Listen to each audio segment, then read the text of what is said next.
எல்லாருக்கும் வணக்கம். நீங்க பார்த்துட்டு இருக்கிறது TECHANICAL. இந்த வீடியோல நம்ம எதை பத்தி பார்க்க போறோம் அப்படின்னு நம்ம பார்த்தோம்னா, இப்போ இருக்க காலகட்டத்தில் தினமும் ஒரு ஸ்மார்ட் போன் லான்ச் பண்ணிக்கிட்டே தான் இருக்காங்க. ஆனால் என்னதான் ஸ்மார்ட் போன் லான்ச் பண்ணாலும் ஒரு விஷயம் ரொம்பவே தேவைப்பட வேண்டிய விஷயம் என்னன்னா, ஸ்மார்ட் போன் யூஸ் பண்றதுக்கு பேட்டரி. பேட்டரி நல்லா இருந்தால் தான் நம்மளால மொபைலும் யூஸ் பண்ண முடியும், ரொம்ப நேரமும் யூஸ் பண்ண முடியும். ஆனால் இப்போ வர மொபைல்களில் நிறைய மொபைல்களில் பார்த்தீங்க அப்படின்னா சார்ஜ் நிற்கவே மாட்டேங்குது. இப்போதான் நான் மொபைலே வாங்கினேன், ஆனால் என் மொபைலில் சார்ஜ் நிற்க மாட்டேங்குது. எப்படி என் பேட்டரியை சேவ் பண்றது, எப்படி நான் இன்க்ரீஸ் பண்றதோட பேட்டரி லைஃப்னு சொல்லிட்டு இப்போ வரைக்கும் யூடியூப், கூகுள் இந்த மாதிரி நிறைய இன்டர்நெட் பிளாட்ஃபார்ம்ல நம்மள மாதிரி மக்கள் எல்லாருமே தேடிட்டு தான் இருக்காங்க. ஸோ அவங்க எல்லாத்துக்கும் தான் இந்த வீடியோ. நீங்க இப்போ வாங்கின ஸ்மார்ட் போனா இருந்தாலும் சரி, இல்லை நீங்க உங்க பழைய ஸ்மார்ட் போன் வச்சிருந்தாலும் சரி, இல்லை எனக்கு எப்படி சார்ஜ் பண்றதுனே தெரியல அப்படிங்கிறவங்க நிறைய பேர் இருக்காங்க. இப்போ வரைக்கும் நம்ம மொபைலுக்கு சார்ஜ் பண்றதே தப்பான ஒரு மெத்தட்ல தான் நம்ம சார்ஜ் பண்ணிட்டு இருக்கோம். ஸோ வீடியோ ஸ்கிப் பண்ணாம முழுமையா பாத்தீங்க அப்படின்னா எப்படி நம்ம மொபைலுக்கு சார்ஜ் போடணும், எப்படி நம்ம பேட்டரி லைஃப் இன்க்ரீஸ் பண்றதுன்னு சொல்லிட்டு தெளிவா 10 டிப்ஸ் அண்ட் ட்ரிக்ஸ் தான் நம்ம இந்த வீடியோல பார்க்க போறோம். ஸோ வீடியோ ஸ்கிப் பண்ணாம முழுமையா பாருங்க. அதுக்கு முன்னாடி நீங்க நம்ம சேனலுக்கு சப்ஸ்கிரைப் பண்ணலையா, கீழே இருக்க சப்ஸ்கிரைப் பண்ணணும், பக்கத்துல இருக்க பெல் பட்டனும் கிளிக் பண்ணிக்கோங்க. இப்போ வீடியோக்கு போலாம்.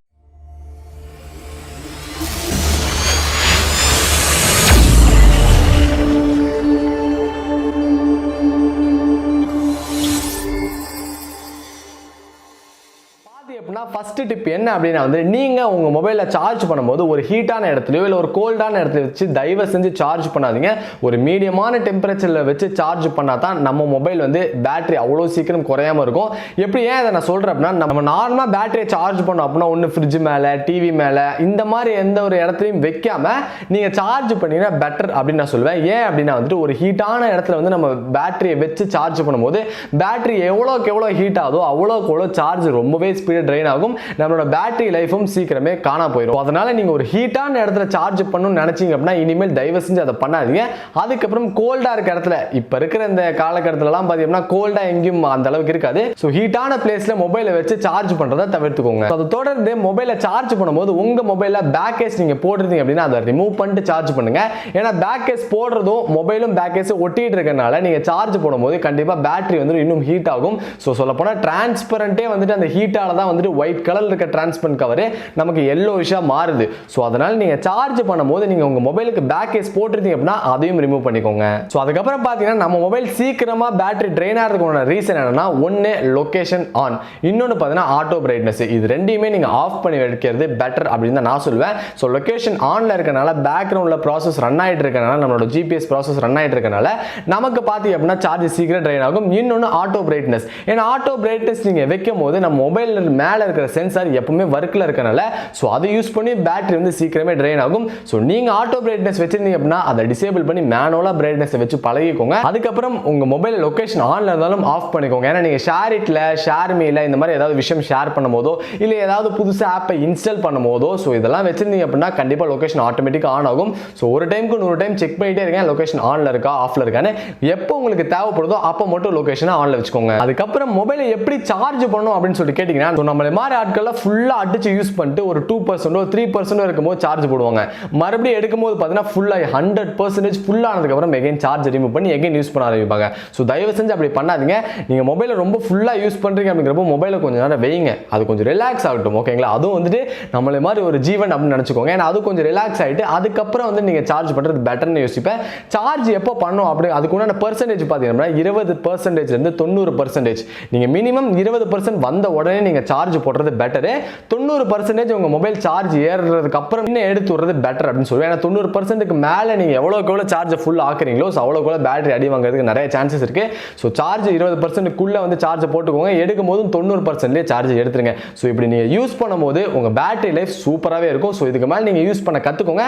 இன்னும் பேட்டரி லைஃப்லாம் இன்க்ரீஸ் ஆக நிறையவே சான்சஸ் இருக்கு. ஸோ சார்ஜ் பண்ணா மட்டும் பார்த்தாது, உங்க மொபைல் அடிக்கடி ஒரு நாளைக்கு ஒரு டைம் ரீஸ்டார்ட் பண்ணிக்கிட்டே இருங்க. ரீஸ்டார்ட்னா ரீசெட் கிடையாது, ரீஸ்டார்ட்.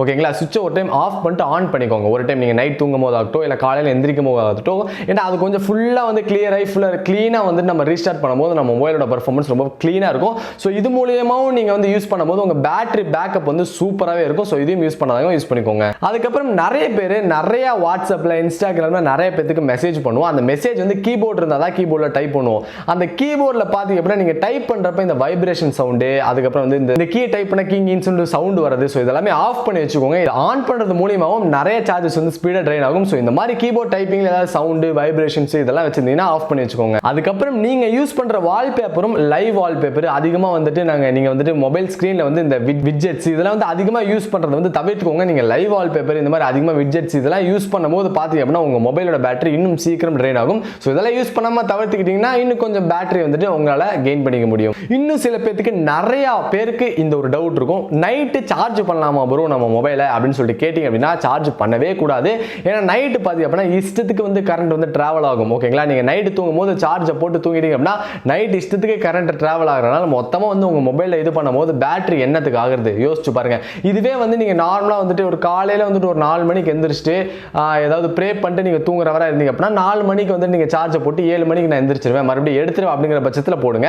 மற்றபடி நான் நைட்டு 10 மணிக்கு தூங்கிட்டு காலையில் 8 மணிக்கு தான் எந்திரிப்பேன், இவ்வளோ நேரம் என் மொபைல் சார்ஜில் தான் இருக்கும்னு நீங்கள் நினச்சிங்கன்னா தயவு செஞ்சு சார்ஜ் நைட் நேரத்தில் போடவே போடாதீங்க. இப்போ இருக்கிற மொபைல் எல்லாமே ஃபாஸ்ட் சார்ஜிங் சப்போர்ட் வந்து வருது. ஓகேங்களா, வெறும் 1 மணி நேரம் 2 மணி நேரத்திலே ஃபுல் ஆயிடும். நீங்கள் ஒரு 11 மணிக்கு போட்டு விட்டுட்டு காலையில் ஒரு 8 மணிக்கு எடுத்தீங்கன்னா உங்கள் மொபைலோட நிலைமை யோசிச்சு பாருங்க, எவ்வளோ ஹீட் ஆகும்னு யோசிச்சு பாருங்க. சும்மாவே நம்ம நார்மலாக ஹீட்டான இடத்துல வச்சு தான் சார்ஜ் பண்ணுறோம், பத்ததுக்கு இப்பெல்லாம் வச்சு நம்ம சார்ஜ் பண்ணோம் அப்படின்னா நம்மளோட மொபைலோட பேட்டரி சீக்கிரமாகவே அடி வாங்கிடும். அது இப்போ இருக்கிற நிலைமையில நிறைய மொபைல் இந்த ஃபாஸ்ட் சார்ஜிங் சப்போர்ட் கொடுக்கறதே தவிர்த்துக்கலாம்னு நினைப்பேன். ஏன்னா பேட்டரி சைடு நம்ம பார்க்கும்போது ஃபாஸ்ட் சார்ஜிங் எவ்வளோக்கு எவ்வளோ இருக்கோ அவ்வளோக்கு நம்ம பேட்டரி வந்து ட்ரெயின் ஆகும் அப்படின்னு தான் நான் சொல்லுவேன். என்னடா புதுசாக இது சொல்கிறீங்க அப்படின்னு சொல்லிட்டு கேட்பீங்க.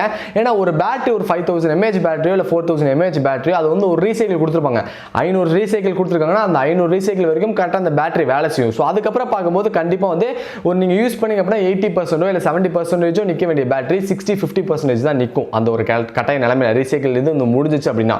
ஏன்னா இப்போ இருக்கிற ஃபாஸ்ட் சார்ஜிங் நம்ம அடிக்கடி மொபைல் யூஸ் பண்ணி அடிக்கடி சார்ஜ் போடுவோம். ரொம்ப நேரம் சார்ஜ் போடுறப்ப அந்த மொபைல்லாம் பார்த்தீங்க அப்படின்னா நம்ம அப்பப்போ தான் சார்ஜ் போடுவோம், எப்பயாவது தான் சார்ஜ் போடுவோம். ஏன்னா ஃபாஸ்ட் சார்ஜிங் வந்து யூஸ் பண்ணும்போது பார்த்தீங்க அப்படின்னா அடிக்கடி நம்ம சார்ஜ் போடுறதுனால சீக்கிரம் அந்த 500 இல்லை 1000 ரீசைக்கிள் கொடுப்பாங்க அந்த பேட்டரிக்கு. ஸோ அது சீக்கிரம் முடிஞ்சு போயிடும். ஸோ அது முடியறனால நம்மளோட பேட்டரி வந்து சீக்கிரமே அடி வாங்க ஆரம்பிக்கும். ஸோ இது வந்து ஒரு ஃபாஸ்ட் சார்ஜிங்கில் இருக்க ஒரு டிஸ்அட்வான்டேஜ் தான். மேக்ஸிமம் இப்போ இருக்கிற மொபைல் எல்லாமே ஃபாஸ்ட் சார்ஜிங் தான் வருது.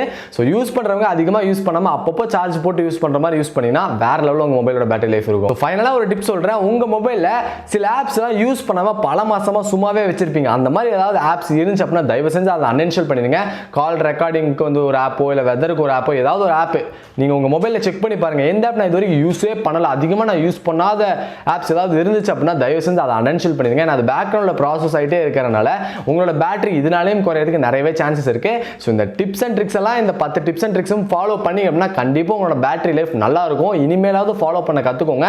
ஒரு பேட்டரி நீங்கள் சார்ஜ் பண்ணுறீங்க அப்படிங்கிறப்போ இந்த பர்சன்டேஜ் இருந்து இந்த பர்சன்டேஜ் நைட்டு சார்ஜ் போடக்கூடாது, ஒரு ஹீட்டான ஸ்பேஸில் வச்சு சார்ஜ் போடக்கூடாது, அதுக்கப்புறம் பார்த்தீங்க அப்படின்னா பேக் கேஸ் போட்டு சார்ஜ் பண்ணக்கூடாது. ஸோ இந்த மாதிரி இதெல்லாம் கரெக்டாக நீங்கள் ஃபாலோ பண்ணீங்கன்னா உங்களோட பேட்டரி லைஃப் உங்களோட மொபைலில் சூப்பராகவே தாங்கும். இன்னும் கொஞ்சம் இன்க்ரீஸும் ஆக நிறையவே சான்சஸ் இருக்குது. ஸோ இந்த டிப்ஸ் எல்லாம் ஃபாலோ பண்ணுங்க. இதெல்லாம் ஃபாலோ பண்ணி உங்களோட பேட்டரி லைஃப் இன்க்ரீஸ் ஆச்சா இல்லை டிக்ரீஸ் ஆச்சா கரெக்டாக இருந்துச்சுன்னு சொல்லிட்டு மறக்காம கீழே கமெண்ட் செக்ஷனில் கமெண்ட் பண்ணுங்க. ஹோப் இந்த வீடியோ உங்களுக்கு பிடிச்சிச்சுன்னா லைக் பண்ணிக்கோங்க. அதுக்கு முன்னாடி நீங்கள் நம்ம சேனலுக்கு சப்ஸ்கிரைப் பண்ணலாம், கீழே இருக்க சப்ஸ்கிரைப் பண்ணணும், பக்கத்தில் இருக்க பெல் பட்டனும் கிளிக் பண்ணிக்கோங்க. தேங்க்ஸ் ஃபார் வாட்சிங் கைஸ். பாய் பாய்.